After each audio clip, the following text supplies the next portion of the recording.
ഈശോ മിശിഹായ്ക്ക് സ്തുതിയായിരിക്കട്ടെ. പ്രിയ സഹോദര സഹോദരി, നിനക്ക് നല്ല ഒരു ദിവസം നേരുന്നു. ഈശോ നിൻ്റെ ജീവിതത്തെ സമർത്ഥമായിട്ട് അനുഗ്രഹിക്കട്ടെ. വിശുദ്ധ മത്തായി അറിയിച്ച സുവിശേഷം 16-ാം അധ്യായം 26-ാം തിരുവചനം. ഒരുവൻ ലോകം മുഴുവൻ നേടിയാലും സ്വന്തം ആത്മാവിനെ നഷ്ടപ്പെടുത്തിയാൽ അവന് എന്തു പ്രയോജനം? ഒരുവൻ സ്വന്തം ആത്മാവിന് പകരമായി എന്തു കൊടുക്കും? ഏറെ ആഴത്തിൽ ചിന്തിക്കേണ്ട ഒരു വചനഭാഗമാണ്. നീ ഈ ലോകത്തിലുള്ള എല്ലാം നേടിയെടുത്താലും നിൻ്റെ ആത്മാവ് നഷ്ടപ്പെട്ടാൽ അതുകൊണ്ട് എന്താ ഫലമുള്ളതെന്ന് ഈശോ ചോദിക്കും. ജീവിതത്തിൻ്റെ എല്ലാ തിളങ്ങുന്ന യാഥാർത്ഥ്യങ്ങളെക്കാളും ക്രിസ്തുവിന് പ്രാധാന്യം കൊടുക്കുവാൻ നിനക്ക് സാധിക്കണം.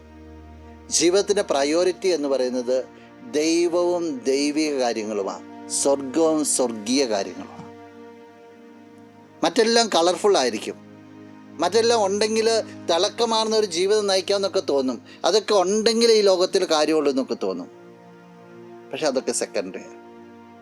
അതിന് മുകളിൽ നിൻ്റെ ദൈവവും നിൻ്റെ ദൈവിക സംവിധാനങ്ങളും, അതിലേക്ക് ഫോക്കസ് ചെയ്യാൻ നിനക്ക് സാധിക്കട്ടെ. നമുക്ക് പ്രാർത്ഥിക്കാം. കണ്ണുകളടച്ച് കരങ്ങൾ കൂപ്പും. നല്ലവനായ കർത്താവേ, നിന്നെ അങ്ങ് സ്തുതിക്കുന്നു, ആരാധിക്കുന്നു, മഹത്വപ്പെടുത്തുന്നു. നിന്റെ നിറ സാന്നിധ്യത്തിന് നന്ദി പറയാം. ഈശോ ഈ വ്യക്തിയെ അനുഗ്രഹിക്കണമെന്ന് പ്രാർത്ഥിക്കുന്നു.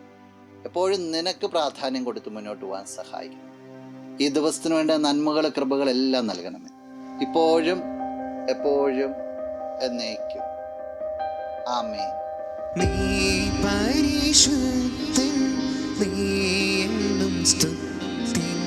ദൈവമേ, നീ മാത്രം യോഗ്യനാ. ആരാധനയും സ്തുതി ബഹു